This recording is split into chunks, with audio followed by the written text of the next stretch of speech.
Rupanya, perjuangan melawan globalis sekarang main shadow alias jadi pada ngumpet. Menarik banget ini. Asli data terbaru yang Bosman dapatkan membuat lumayan otak jadi loading. Intinya, globalis menyikat habis lawannya begitu muncul di permukaan, sehingga sampai harus ngumpet dan bermain dalam bayangan. Kita urai sedikit. Globalis saat ini main di permukaan, terang-terangan, terbuka, dan banyak kendali atas negara besar. Globalis tidak ada tutup-tutupan lagi. Kendali atas kepala negara di banyak negara dengan membuat mereka menang menggunakan alat voting yang globalis punya. Lalu pejabat baru tadi merupakan leng arm globalis. Kaki tangannya globalis. Benar-benar terbuka, benar-benar terang-terangan. Globalis di belakang Xi Jinping, globalis di belakang Partai Demokrat Amerika. Benar-benar terang-terangan saat ini. Keingat ketika globalis masih muda di awal abad pertengahan dihajar monarki Perancis, dihajar strateginya Vatikan. Sekarang jadi terbalik. Waktu itu globalis berdarah-darah, diuber-uber dan diacak-acak oleh kaum nasionalis, kaum monarki, dan institusi agama. Monarki, negara atau state, serta organisasi agama sekarang dimainkan dan dikendalikan globalis. Sampai kaum patriotis nasionalis harus ngumpet di gua-gua dan digorong-gorong.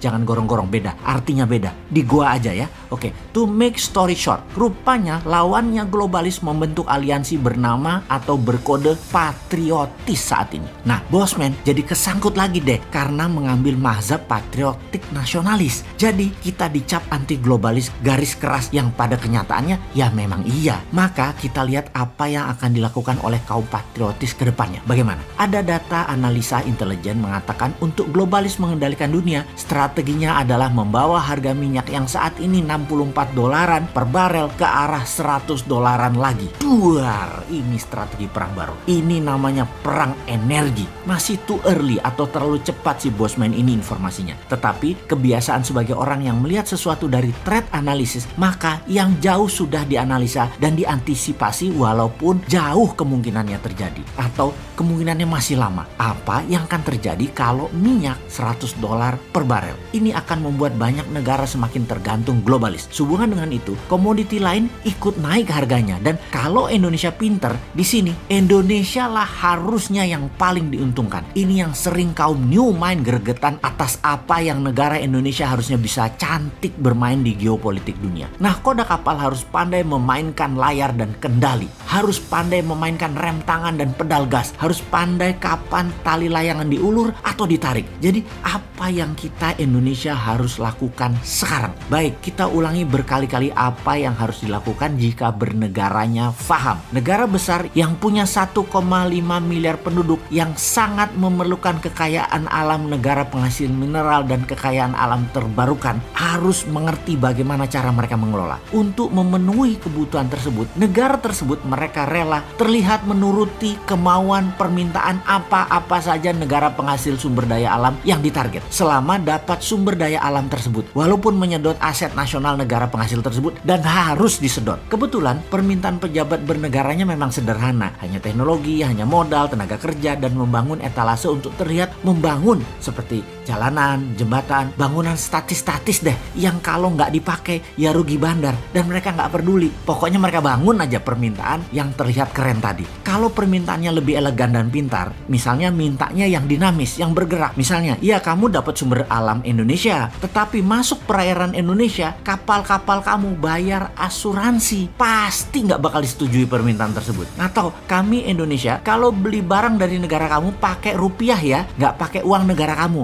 Nah itu baru NKRI garis lurus pejabatnya. Tapi sudahlah, mereka sedang menikmati enaknya jabatan. Nggak apa-apa juga. Si Sontoloyo ini hanya sirik aja, sudah goblok, nggak paham, nggak punya jabatan. Ya minggir aja deh lu. Untuk itu apa sih ide Mardigunation dalam situasi begini? Yang harus dilakukan adalah setiap gram hasil tambang mineral jadi solid barangnya menjadi underlying rupiah. Kita harus memiliki bursa komoditi spot price. Rupiah emas, rupiah nikel, rupiah osmium, rupiah palladium, rupiah thorium, rupiah koper, rupiah silver, dan lain sebagainya dengan harga bid offer yang diatur oleh mekanisme pasar produsennya di Indonesia. Tidak mengacu harga internasional. Globalis tidak bisa transaksi di bursa lokal Indonesia kecuali barangnya yang dibeli di bursa Indonesia tersebut untuk pabrik manufaktur yang ada di dalam negeri Indonesia. Gak apa-apa pabrik itu milik globalis selama barang Indonesia tadi dijual di Indonesia memenuhi kebutuhan domestik dan globalis bukan satu-satunya satu-satunya perusahaan manufaktur di Indonesia tentunya untuk itu. Bursa komoditi spot market ini bisa menjadi bursa terbesar di dunia karena bahan baku Indonesia berlimpah. Inilah efek penggentar atau efek tawar komoditi Indonesia yang jadi SWF aslinya, yaitu menggunakan SDA sumber daya alam Indonesia dan